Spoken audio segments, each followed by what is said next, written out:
Un mois tout juste avant le lancement de sa 51e édition, le Salon du Bourget enregistre déjà un nouveau record, celui du nombre d'exposants. Ils étaient 2215 il y a 2 ans, ils seront 2260 cette année. Parmi les autres annonces des organisateurs de l'événement réunis en conférence de presse à Paris, une volonté ferme de renforcer la filière aéronautique en France, notamment grâce à l'avion des métiers. Une exposition autour de la maquette d'un A320 destiné à susciter des vocations chez les jeunes pour les métiers de la production aéronautique. Avec 8000 recrutements prévus cette année, faire découvrir ces métiers et séduire de nouveaux candidats reste une priorité pour le GIFAS, comme le résume son président en un mot. Venez voir, les métiers sont très divers, la passion de l'aéronautique est forte, elle vous dévore, elle vous prend, et une fois qu'on est rentré dans ces métiers, on y trouve à la fois son plaisir, son bonheur et on s'accomplit. En plus de l'avion des métiers, l'habituel forum des métiers et des formations aura toujours bien lieu cette année. Le Salon du Bourget 2015, ce sont bien sûr des stars, les avions, mais aussi et toujours des hommes pour les fabriquer.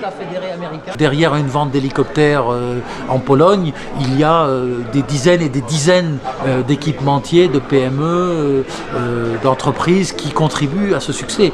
De même, le succès du Rafale, par exemple, est un succès pour l'ensemble de la filière. Quand vous livrez, quand vous prenez une commande de 200 avions de ligne, bien sûr c'est un grand succès pour Airbus, mais c'est un très grand succès pour toute la chaîne de valeur. Je crois qu'il est important de voir cette filière comme une filière extrêmement soudée, extrêmement cohérente. Il n'avait fait qu'une apparition en 2013, mais cette année, l'A350 sera présent sur le statique et en vol. Le CS Series de Bombardier ainsi que l'Antonov 178 et le chasseur pakistanais JF-17 seront là également.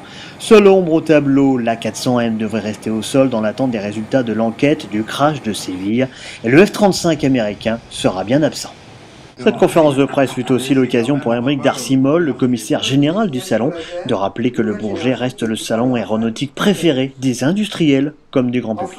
Il adresse une industrie qui est consolidée. Et si vous voulez, quand vous avez des délégations officielles chez nous, elles passent autant dans les stands français que dans les stands étrangers qui sont là, ce qui n'est pas le cas dans les autres salons. Des avions de la Seconde Guerre mondiale seront également présentés à l'occasion du 70e anniversaire de l'armistice. Rendez-vous du 15 au 21 juin avec les 4 premiers jours réservés aux professionnels, suivis de 3 jours pour le grand public.